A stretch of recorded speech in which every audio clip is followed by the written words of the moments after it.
Fox banned the controversial WWE group. Are the Young Bucks starting an anti-CM Punk storyline? And my review of AEW Dynamite. I'm Ollie Davis, and this is the WrestleTalk News. Support WrestleTalk! The early days of the pandemic forced WWE to be, what's the most polite way of saying this? Creatively bold. With no fans in attendance and the Thunderdome still months away, they booked things like Stone Cold Steve Austin kicking Byron Saxton in the dick, the Street Profits and Viking Raiders being attacked by a sea monster in a dumpster, and Rey Mysterio getting his eye gouged out one month to be hurled to his death off the top of a building the next. Don't worry though, there was a smaller roof. Underneath the roof, he was thrown off to catch him. But it was the August 3rd, 2020 episode of Raw where Vince McMahon appeared to have totally lost his mind. It's easily one of the most crazy episodes of wrestling TV I've ever seen because it debuted two bold new ideas. Shane McMahon's Raw Underground, a quasi-Fight Club style basement complete with sexy dancers, and also Retribution. The faction of masked and hooded characters invaded WWE programming with crimes that ranged from throwing a Molotov cocktail at an electricity generator, that's bad, to tipping over boxes backstage. That's worse! Meanwhile, the real world had plenty of its own unrest, with protests and riots breaking out across the Western world. One of the real world factions in that civil unrest was Antifa, and at the time, many drew comparisons between Antifa and Retribution. And it turns out, with pretty good reason. Former Retribution member Mason Madden, formerly known as Mace, formerly known as Mace, formerly known as Dio Madden, has previously spoken about Retribution's creative beginnings, where somebody in WWE saw Antifa and thought, look at all those little nerds. Wouldn't they be great villains for our TV show? Now, in a new interview with WrestlingNews.co, Madden has revealed that after the group debuted on the Fox-aired SmackDown, Fox put a stop to that real-world tie-in. When Fox, because it was on SmackDown, found out that there was an Antifa angle on SmackDown on their Fox program, they said, hey, stop! So confusion happened. The group quickly became a more cartoon villain group featuring Go Faster stripes and supervillain masks during the Thunderdome era of WWE, with character names that included Slapjack and T-Bar. But WWE isn't the only promotion that uses real life to fuel pro wrestling storylines.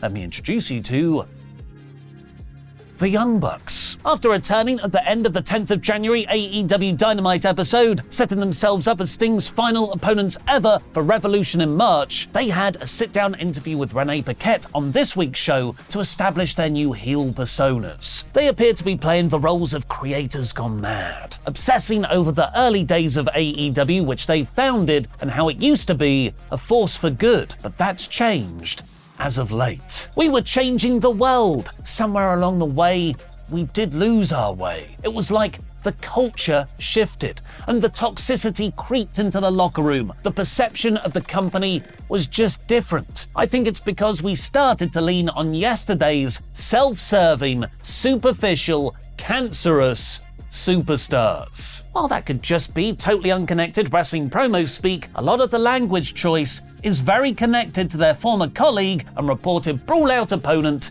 CM Punk. Seth Rollins infamously called Punk a cancer before his return to WWE, and Punk himself once promised to change the culture on his WWE backstage debut. Also using the word superstar rather than wrestler is more of a WWE term. The Bucks made it clear they were not talking about Sting, their opponent for the pay-per-view, and then promised to take out any similar people after they'd retired Sting, potentially using their opponents as storyline proxies for their frustrations with Punk.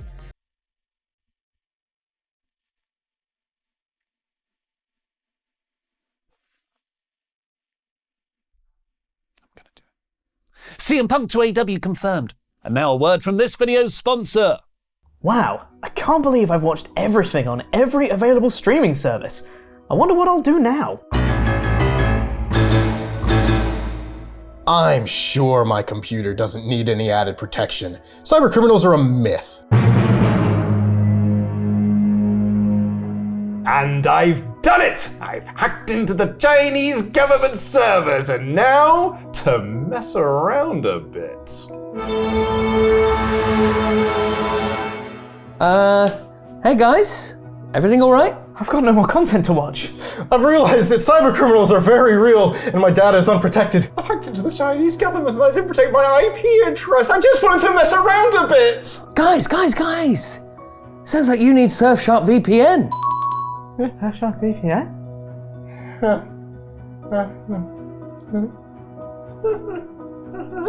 No, it's Surfshark VPN. It's a really big brand, guys. I can't believe you haven't heard of them. Surfshark will let you watch shows that are content restricted in your country. They'll protect your data and your IP address. And you can get an exclusive Surfshark VPN winter deal. Enter promo code WrestleTalk to get up to 6 additional months for free using our link in the description. Wow, Sullivan, you just saved us all from a horrible fate. Don't thank me, boys. Thanks, Surfshark VPN. Use the code WrestleTalk. Now it's time for my review of AEW Dynamite in about 5 minutes. After a promo package hyping up Samoa Joe versus Hook to open the show, consider this guy hooked. Oh, I wish I had his hair. Maybe I could just transplant more hair onto my head.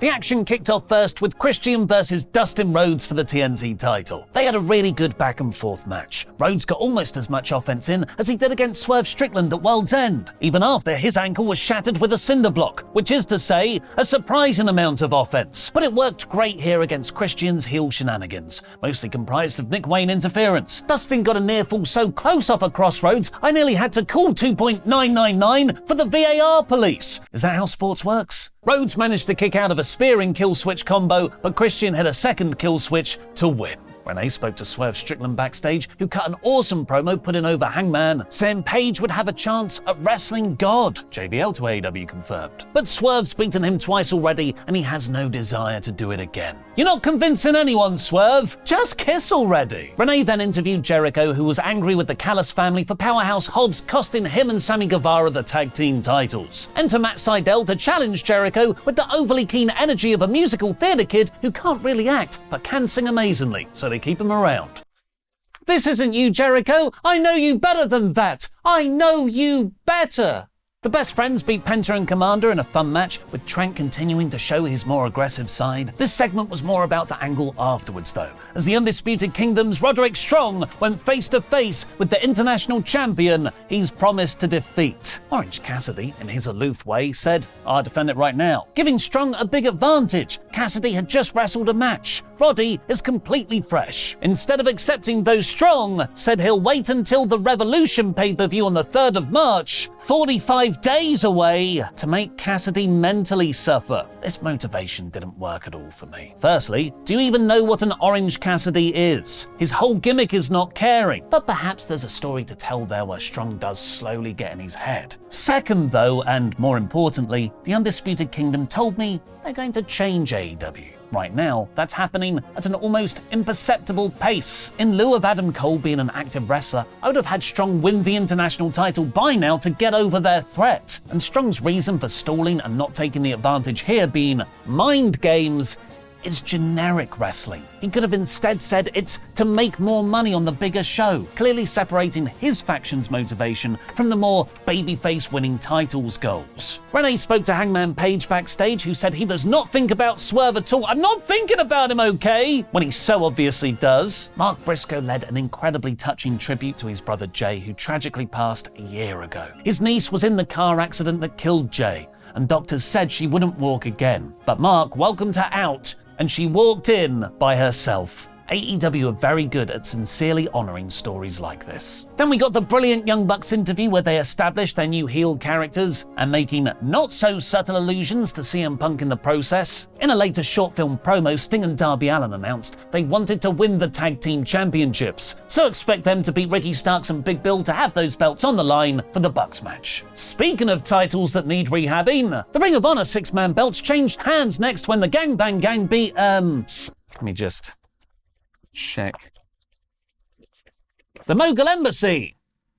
They were the champions. Brian Cage and the Gates of Agony. This was a really fun, frankly weird match, as it had Jay White working babyface. He even got a hot tag run, and he's really good at it, connecting with the crowd. Just thought I'd never see White as a good guy. In a nice story beat, Anthony Bowen stopped Prince Nana interfering, letting White hit the Blade Runner to win and become the new champions. I'm interested to see how this will further Bullet Club Gold's frenemy relationship with the Acclaimed, and how it will debut a new set of 12-man tag titles. Adam Cole hyped up Wardlow backstage in the undisputed waiting game. Then it was time for the compulsory quarter-past-the-second-hour women's match. Deonna Purrazzo and Toni Storm maximized their limited minutes, with Deonna tapping out Anna Jay in her awesome Venus de Milo finisher and Toni joking on commentary. Top Flight and Private Party had a decent tag, initially based on mutual respect of either side having a partner out with injury for ages, for it to turn sour when Mark Quinn hooked the rope to get the heel pin. It's a good bit of substance for the undercard. And the main event saved the best for last. One of my favorite matches of the year already. Samoa Joe defending his AEW World title against Hook. Feeling big time from the start with the entrances and the ring introductions, Joe's first title defense captured the best of Joe from TNA for me, which is the best Joe has ever been.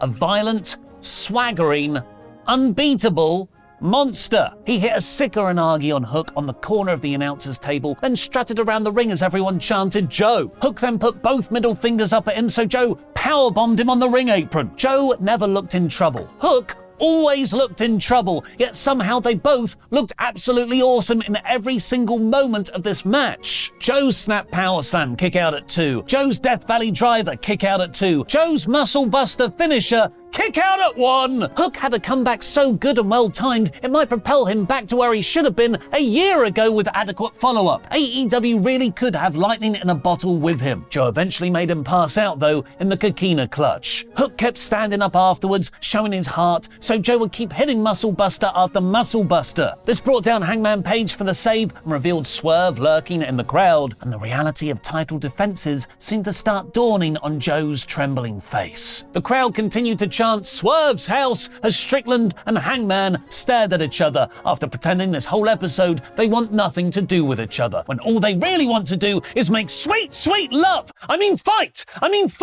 Calm down, Ollie, those Tumblr shipping days are behind you. This was a fantastic episode. This week's Dynamite is 92%. But there was a crisis backstage at this week's Raw. Find out Triple H's secret master plan by clicking the WrestleTalk news on the left.